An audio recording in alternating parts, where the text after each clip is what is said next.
নমস্কার। আজকে উল্টো রথ, কাজেই সকলকে উল্টো রথের শুভেচ্ছা জানাই।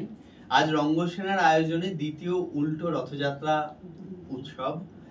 আমরা রঙ্গ আছে সাথে, হ্যাঁ, উল্টো রঙ্গ রথযাত্রা উৎসব, যেটা এবছর দ্বিতীয় বর্ষ।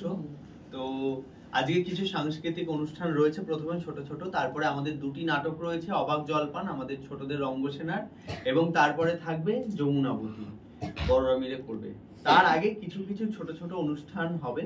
তো আজকের এই সন্ধ্যার উদ্বোধনী একটি আবৃত্তির মাধ্যমে আমরা উদ্বোধন করব। ডেকে নিচ্ছি ছোটদের রঙ্গসেনার সদস্য প্রাপ্তি ভট্টাচার্যকে। নমস্কার। বসে পড় নিচেরটায় বসে। কবি রতনতনু ঘাটির লেখা কবিতা পাপানের প্রশ্ন। স্কুলের আজ রেজাল্ট দেবে, ব্যস্ত গোটা বাড়ি, খাঁচার পোষা ময়নাটাও করেনি আজারি। কুট্টি পিসি রান্নাঘরে, বকুল মাসি ছাদে, গৃহস্থালির সমস্ত কাজ জরুরি সংবাদে। অফিস থেকে বাবার ফোনে জড়িয়ে আছে ভয়, মা দাঁড়িয়ে রঙিন ছাতায় দুপাশে সংশয়।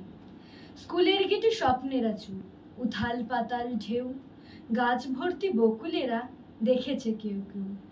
এমন সময় ঢং ঢং ঢং ছড়িয়ে পড়ে ছুটি, রেজাল্ট হাতে বিদ্যেবানরা উধাও খুনসুটি। দূরের থেকে চেঁচায় পাপান, আমি সেকেন্ড ক্লাসে। সব মায়েদের বাঁকা চোখরা তাকালো চারপাশে।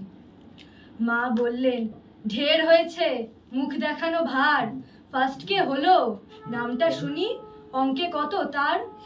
পাপান বলল, দেবল গুপ্ত। অঙ্কে সে 100, আমি পেলাম 90, আর বেশি পেলাম কই? সারাটা দিন খেলি শুধু। মা বললেন রেগে, চল বাড়িতে আজ, দেখবো খেলার কি যে মানে। অফিস থেকে বাবা আসুক, দেখাবো তোর। মায়ের কথায় উত্তর পাইনি, দুচোখ ভেসে নদী। মঞ্চে পাপান বলে, যদি ফার্স্ট হওয়া না সেকেন্ড হওয়া, কোনটা ভালো বলো? ধন্যবাদ। লাস্ট ভালো।